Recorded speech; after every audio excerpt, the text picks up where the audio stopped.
topladığı 120 min nəfərlik nəhəng ordu ilə Hülagü xan hərəkətə keçdi. Əvvəlcə Duristan atabəyləri asanlıqla məhv edildi. Daha sonra isə ordusunu əsas hədəfə, Haşhaşilərə yönəltdi. Uçurumların zirvəsində yerləşən, alınmaz hesab edilən Alamut qalası mühasirəyə alındı. Eyni dövrdə Hülagü xan Abbasi xəlifəsi Müstasım Billaha məktub göndərərək özünə tabi olunduğunu bildirən əskərlər göndərməsini istədi. Lakin xəlifə bunu Bağdadın müdafiəsini zəiflətmək üçün bir tələ olduğunu düşünərək əskər yerinə sandıqla qızıl göndərdi. Amma Hülagü xan qızıl yox, əskər istəyirdi.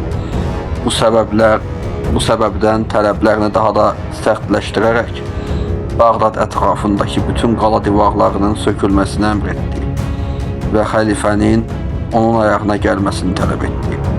Mustasım Billah bu istəyə də mənfi cavab verdi. O illərdə Hülagü xanı qəzəbləndirmək ağıllı iş sayılmazdı. Hülagü xanın cavabı isə çox sərt oldu. Ordumu qəzəblə Bağdada sürdüyümdə sən cənnətdə olsan yerdə də səni məhv edəcəyəm. Səni havadakı bir aslan kimi vuracağam, krallığında heç kəsi sağ buraxmayacağam. Şəhərini, torpağını səni yandıracağam. Bu məktubdan sonra artıq müharibə qaçınılmaz olmuşdu. Alamut qalası partlayıcılarla havaya uçuruldu və Hülagü xan ordusunu Bağdada tərəf yönəltdi.